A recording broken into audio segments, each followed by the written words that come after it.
5 of the Steelers' 7 draft selections were offensive players. Offensive coordinator Matt Canada has crossed paths but never had a chance to coach one of them until now.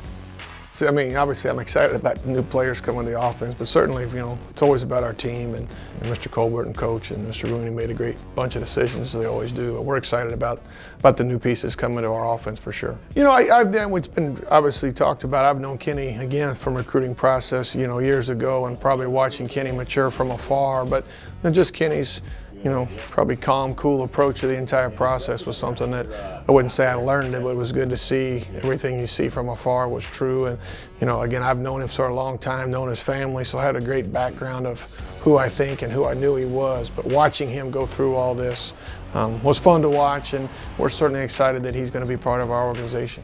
But Kenny can do everything. We feel like he's a guy. Coach has talked a lot about quarterback mobility. We feel like Kenny has quarterback mobility. His accuracy is something that's also been talked a lot about by Coach Tomlin that we've all seen. His anticipation and his accuracy. To me, at quarterback, that's the one thing that everybody has to have, and the one thing that's the hardest to change or the hardest to coach. Not saying you can't, but accuracy and anticipation is a really, really big part of the position. And then he is a leader. All the things, the intangibles, his football IQ, his ability to process, to see coverage. In the recruiting process, probably like in the draft process, there's a feeling, there's the guys that you hit it off with, you have a good feeling with. That was what we had with Kenny. Going all the way back, to that time, it was a little bit similar in the college recruiting game. You go around and you watch all the quarterbacks throw, and you go to different places. And Kenny was just the guy that we felt the best about at that time. And that's over now. Now it's about business. It's about winning, and I know Kenny's focused on that as well. So we're watching Kenny Pickett here. 39 seconds to go. 4th and 5 against Clemson. Tremendous play in the game. It's 7-7 at the time.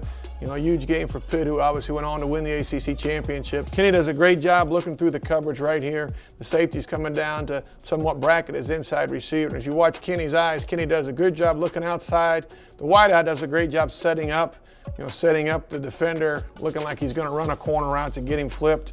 So give great credit to him. But obviously, as you go back and watch it from the end zone, Kenny does such a good job with his eyes of moving this safety. Big time play, by big time players, but Kenny does a great job moving that safety with his eyes, great poise in the pocket, and then lets his receiver go do the work. Again, a tremendous route. I want to give credit to the wideout, but Kenny's job of setting this up, staying cool in the pocket, doing a great job with his eyes, moving the defender, and obviously it's a huge touchdown for him. And those type of plays are what we're looking for Kenny to make here when he shows up and works for us here next week in minicamp. George Piggins is also explosive again. Mentioned that, earlier at different times. A guy prior to his injury, probably projected maybe the #1 receiver coming out in this class, and we still feel like he is that guy. And I think his explosion, his ability to make plays down the field, we're really, really excited about having him, join a real talented wideout room and a real talented offense. But we're excited about him coming and being part of it. Kelvin's a guy that's obviously electric with the football, can really go make some dynamic plays, and a guy through the draft process that we were all really excited about. And the fact that he was still available at the time we had the pick was great for us. Connor Haywood's a guy that I met back in the recruiting process, years and years ago when I was next door at Pitt. And actually, first time I met his big brother, and I've always been a fan of what he can do and kind of his versatility.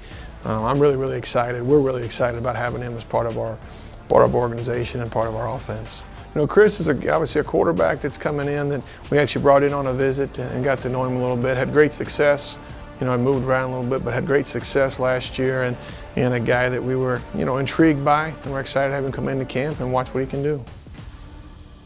On the other side of the ball, defensive coordinator Teryl Austin is also excited about his 2 selections. I'll start with Leal. Very athletic, easy mover for a big man. I know everybody's was concerned about the time he ran and all that other stuff, but when you look at his football speed, he has really good football speed, really good football awareness. The other guy, Mark Robinson, Ole Miss had a good team, and you start looking at him, and he was actually in here, and I had a chance to visit with him, and he is a tough contact. Just get to the ball type player. That makes him attractive. That's the type of guy. It's a Steeler guy, a guy that's tough. He's going to do whatever he can for the team, and he brings really good football awareness and football toughness with him. And that was really one thing that sold us on him.